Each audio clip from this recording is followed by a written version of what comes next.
Hey guys, hey everybody, hey, it's Lee Godbold, Junk Removal Authority. Hope you guys are doing great today. Check us out at junkra.com for all the latest information on starting, running, and growing your junk removal business. Of course, always click that subscribe button on this channel if you would. That way you get, and click that little bell that's beside it. That'll alarm you, that'll send you a message every time we put out a new video with a new tip about running your junk removal business. This particular video, we're going to discuss cancellations. So with junk removal, you've got cancellations that occur on site. So that's your guys actually make it out on site, they quote the job. You've got cancellations that occur off site. So that's before you actually make it to the customer's location. As a whole, the you're going to get in the neighborhood of 10 to 12%, in the neighborhood of 20 to 22% as on average of your jobs will probably wind up canceling. We'll say 18 to 22 because some people are a little bit lower. Of that, around 10 to 12% or maybe 8 to 12% will actually be off-site cancellations. Around 7 to 10% is going to be on-site cancellations. And that's kind of the industry average. Now, there are some locally owned businesses out there that are a little less aggressive at booking jobs, that are a little lower on price, or that are just better salespeople when it comes to actually presenting the price quote to the customer once on site, that will have lower figures than that. Again, this is an average. What that means is there's some people that are having cancellations rate 25% plus. There's some people that are seeing cancellation rates around 15% overall. So the overall average hovers around that 20% mark total. In order to reduce off-site cancellations, the most important thing that you can do, the very most important thing you can do, is get to your jobs as quick as possible. If somebody calls you up and they say, I just need the job done within the next week, or they even tell you a date, I'd like it done, let's say today's Tuesday, I'd like it done on Friday. Try and get that job scheduled as soon as possible. Say, yeah, we can certainly help you out on Friday. However, I've got this slot this afternoon. We just had a cancellation this afternoon. Would you be available this afternoon for us to come out? Or would you have a time slot, what about tomorrow between 10 to 12? Try and get it to be sooner, because here's what I'm gonna tell you. The industry average, junk removal industry average, you're gonna close jobs. If you schedule a job within 48 hours of that phone call coming in, if that's when you schedule that particular job to come out, you're going to close that job at a greater than 95% rate. 95%.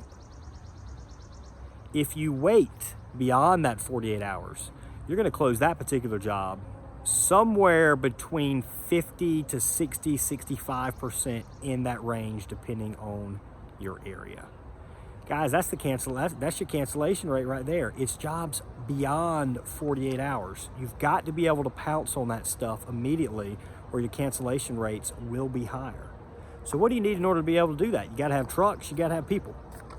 So if you're delaying hiring more people, if you're delaying getting more trucks, if you're busy right now and you're not able to get the same day appointments, you're booked 3-4 days out, 7 days out, guys, you're stunning your business growth. Right then and there, you're stunning your business growth, because your cancellation rate is going to be much higher.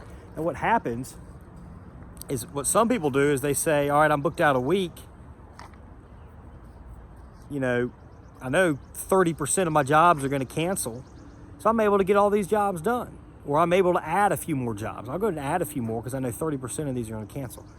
The main reason 30% are canceling is because you're booked a week out. It's probably going to be closer to 50% in that case if junk removal companies actually a week out. And we do know of companies that are 3 or 4 days out. Occasionally you hear of a week out. You've got to be able to get to stuff sooner. If you don't get additional trucks, if you don't get additional people, you're going to miss out on those people, and that kills your lifetime value. Remember, the lifetime value of a junk removal customer over a 10-year time frame, every single customer, somewhere around $2,000 between repeat business, reviews, referrals. It's going to be $2,000 plus. So when you turn it away, you're not just turning away a refrigerator pickup for $100. You're turning away $2,000, because he's going to come back with a bigger job. There's a good chance he's going to come back with a bigger job. There's a good chance his friend's moving or has a larger job that it's going to be a referral. There's a good chance that people are shopping online, looking at reviews, and you don't have enough of them. Your competitors do. And that's because they're taking the jobs. They're not turning them away. You can't be so picky on jobs. You got to get the stuff quick. You have to invest. And yes, when you get new trucks, when you get new people, and you get workers' compensation insurance, and you pay additional automobile insurance, you pay an additional truck payment, you make less money in the short term. Long term, that's when it pays off. That's when you build that great business that can be sold, that gives you income even when you're not on the truck, even when you're not working, even when you're not in the country, even when you're not available on the phone. Junk removal businesses, we've been around 2.5 years. We got guys right now that are on pace to do $1 million, or daggone close to $1 million this year. This will be, in their third year of operation. Daggone close to it. And they're getting that autonomy where they feel like they don't have to necessarily be on the truck as much. Now, nobody's quite there yet. They're early enough on. They've been growing at such a rate, but they're going to have that. In 3, 4, 5 years, they're going to have that. But that's only because they added trucks and people. That's only because they've done all these jobs that otherwise would have canceled because they couldn't get to them soon enough. So that is the main thing you can do to reduce offsite cancellations, is simply book the job ASAP, at least within 48 hours of when the customer calls. So now, let's transition over into on-site. So on-site cancellations, the main thing you got to do is you got to have great people that give a good presentation, that are super professional, that are outgoing, and that know how to sell and know how to quote. If you don't have any of that, if you roll up and you guys look unprofessional, shirt's untucked. If it's a polo shirt, the shirt's untucked. That looks bad. If it's a t-shirt and the uniform's designed to be untucked, that's a different story. But you need to be in uniform. If the shirt looks like it's supposed to be tucked in, it ought to be tucked in. You guys have to pay attention to the customer. They have to speak clearly. They have to look in their eye, when they're speaking with them. I used to say shake their hand, but avoid shaking hands right now. That's what they've got. That's the first. They got to make that great first impression. Then when they go and they quote that job, they take a look at everything. Let's say the gentleman's name we're talking, who's Jared. Walk right up to Jared and you say, okay, Jared, so looked at everything you have right now. You've got a full truckload. That's going to be $595 for us to get started. I simply just need your signature right here. And then you stop, you present the tablet to them. So go ahead and turn the tablet to them and put it in a position where they can go ahead and take their finger and sign. Even better is to have a stylus that they can actually write on the tablet with. Instead of having to use their finger, they can actually use the stylus to write and sign on the tablet. And one of the best ways is back when we had paper invoices and paper quotes, was to hand that customer that pencil. When that customer got a pencil in their hand and you presented it to them, ready for them to sign, you assumed the close. You sounded like you were positive you were about to do this job. All we needed was the formality of a signature to do it. You close that job the majority of the time. If you approach that situation, you have any hesitation in your voice, you don't present the tablet to them for signature. You stop right after the price. If you say your total today is going to be $595, if you stop right there, especially if you have hesitation, they're going to want to negotiate, and they're potentially going to want to cancel. So we found one of the best things to do is present them that tablet, present it where they sign right then and there. But let's say you do that right and the customer still wants to negotiate. At that point, what you need to let them know is, Jared, I completely understand if it's a little bit, if it's a little bit more than what you were looking to spend. Here's what I can tell you. We've got insurance, taxes, landfill fees to pay, repair to pay, fuel.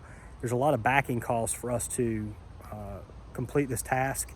Our competitors and all have the same backing cost. We shop our competitors. We know we're priced very competitively.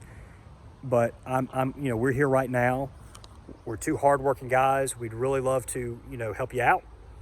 And we're ready to get started right now. Would you like us to go ahead and get going? And just by backing up a little bit like that, just doing like that, you might actually get that job at full price.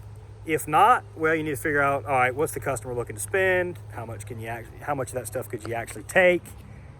And then try to work it out with them. Maybe you negotiate one price on, well, we can take X amount of stuff for that amount of money. After you've picked up that amount of stuff, then you go back and say, okay, so we've got all this. I know there's a third load remaining. we can pick up that last third load for just an additional so-and-so. And you'll close a lot of people at that point too. So sometimes it's a 2-part estimate. Guys, we will be putting out a sales and negotiation video series that's going to be included within our startup business package. So that the startup business package right now is priced at $15,000. It's got the ongoing consulting, complete operations manuals, the video training series that's part of that video training series. You've got a 5-day classroom session where you learn all about the junk removal business. You have a year's worth of unlimited consulting. You have up to 5 days in the field training, learning how to start or learning how to grow and run your junk removal business better. We have existing business owners that are going through this class now.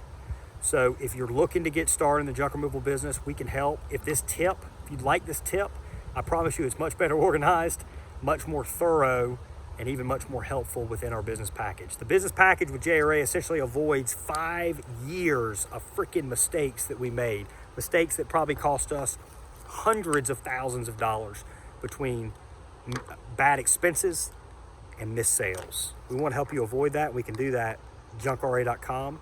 With our JRA business package. We still have some openings at the end of this month for our business package, so make sure if you're interested that you give us a call and you get signed up for that. Cut down on these cancellations. Cancellations kill you. Guys, cancellations in junk removal will happen. They are going to occur. Understand that. Don't let it put you in a bad mood. They generally run in, together. You're normally going to get like 3 of them in a row, or 3 out of 4, or 5 out of 10. You're going to get a lot of them that kind of cluster together. Don't let it get you down. Get out there. Just get after that other job. You're going to build up one hell of a business. And however we can help, we're happy to. 919-617-1975. I'm Lee Godbold. We are Junk Removal Authority, and we look forward to speaking with you soon.